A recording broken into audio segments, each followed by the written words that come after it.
Welcome to Clarity Wave, where we break down earnings calls. Today, we're digging into Micron Technology, the memory chip giant, and their fiscal third quarter of 2026. The quarter ending in late May reported on June 24th. And Alex, before we even get into commentary, the raw numbers on this one are almost hard to believe. They really are. Revenue came in at $41.46 billion.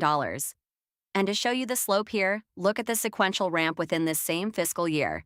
$13.64 billion in the first quarter, $23.86 billion in the second, and now $41.46 billion in the third. The year-ago comparison is $9.3 billion. Wall Street was modeling about $35.9 billion for the quarter, so this is a massive beat. And the profitability side? The trend there is just as stark. Gross margin was 56.1% in the first quarter, 74.4% in the second, and 84.6% now. Net income of $28.24 billion, diluted earnings per share of 24.67 in the 10Q, and the headline print of 25.11 topped the street's roughly $21 estimate either way. Let me anchor that against history. In fiscal 2023, the whole year gross margin was negative 9.1%, an actual net loss of $5.83 billion. Fiscal 2024 recovered to 22.4%, fiscal 2025 to 39.8%, and now they're printing 84.6% in a single quarter. That's not a normal cyclical recovery. Right, and that sets up the entire call, which was really about one thing: supply cannot keep up with demand. Chief Business Officer Sumit Sadana said, quote, "The demand is so much above the industry's ability to supply that supply growth will determine how shipping growth occurs, far less so the demand growth." So they've stopped forecasting demand growth in the normal way, because it doesn't matter. They can sell everything they make. Exactly. Let's get into the meatiest topic: these strategic customer agreements, the SCAs. Sadana said 16 agreements are already signed, and they aggregate to over $22 billion in total cash and related financial commitments, of which cash alone is almost $18 billion. And these aren't typical purchase orders. Walk me through the structure, because Tom O'Malley from Barclays pushed hard on cancellation risk. Sadana said flatly, quote, "These strategic customer agreements cannot be canceled. They're take or pay, generally 5-year terms. Annual volume commitments and a price band with a ceiling and a floor negotiated each quarter. So whether the customer wants the bits or not, they pay price times volume." That's remarkable leverage for a company in what's historically the most brutally cyclical business in tech. Let me play devil's advocate as a thought experiment, though. That $18 billion in cash deposits isn't revenue. Sadana was explicit it gets returned to customers, back-end loaded toward the second half of each term. So how much should we actually credit it? Fair. It's a deposit, not prepaid revenue. But here's the anchor. On the balance sheet, cash and short-term investments jumped to $26.02 billion, up from $10.31 billion at fiscal year-end. And net debt is now negative $18.62 billion, net cash. So even as a returnable deposit, it's real cash they hold and deploy for years. Good point. And CFO Mark Murphy said as they approach their target of roughly half of company revenue covered by SCAs, that cash number, quote, will significantly increase from $22 billion. Let's talk capital return, because Ben Reitzes from Melius opened the call with it. He floated that free cash flow next quarter could be around $30 billion, and that at a $1.2 trillion market cap, they could theoretically buy back 10% of the company next calendar year. How did Murphy respond? He didn't dispute the trajectory. He said the last 2 quarters generated as much cash as the company's entire history, and he expects cash flow growth to increase in the fourth quarter. He committed to 100% of capital return going to shareholders, principally buybacks, and said they intend to increase capital return from December 9th, the second anniversary of their CHIPS agreement signature. Okay, here's where I want to check the filings against the enthusiasm as a thought experiment. Extrapolating off Reitz's $30 billion figure, the actual buyback this quarter was only $217 million. And in all of fiscal 2025, buybacks were literally zero.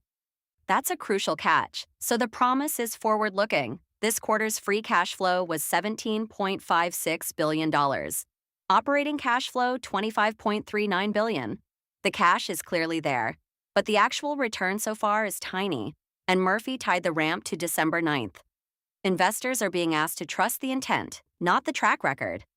And they've been paying down debt. Total debt fell from $15.28 billion at year-end to $6.38 billion this quarter. So step 1 was deleverage, step 2 is the buyback. It's a sequencing story. Well put.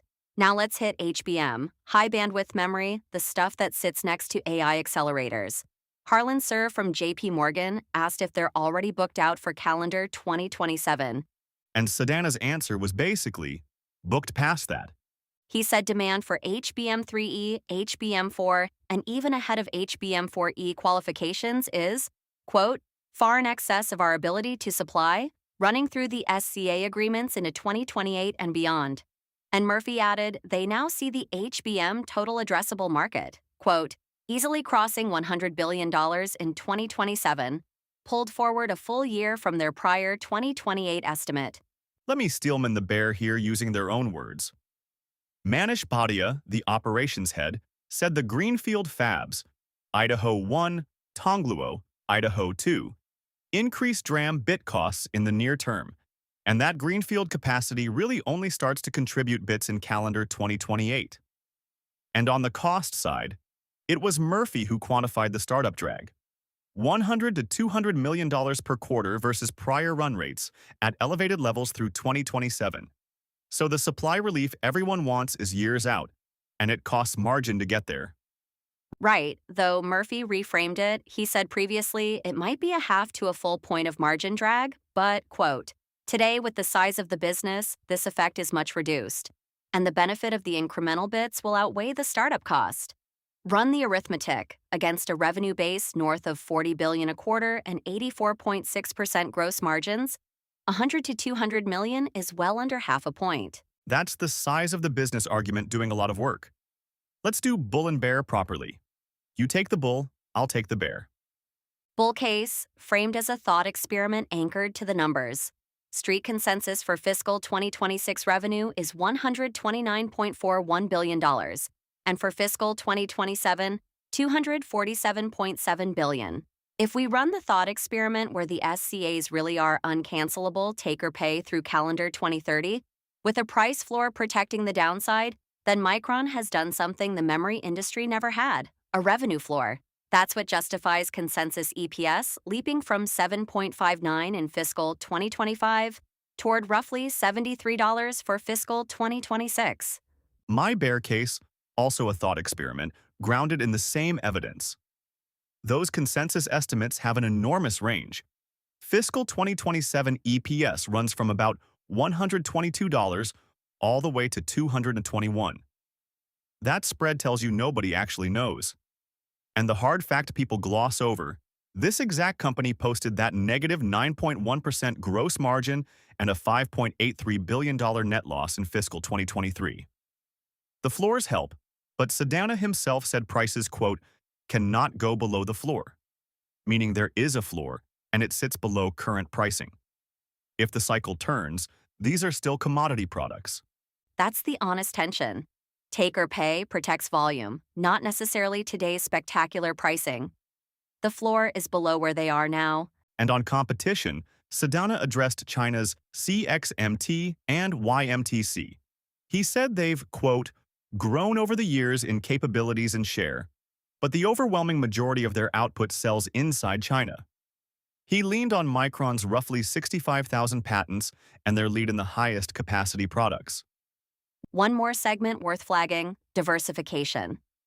Sedana noted the automotive and mobile and client businesses, the non-data center pieces, are almost 40% of company revenue. And enterprise SSDs alone were a $5 billion quarter, inside $25 billion in total data center revenue. So it's not purely an AI HBM story, which is comforting given how concentrated the AI narrative can get. Alex, what are you watching next quarter? 3 things.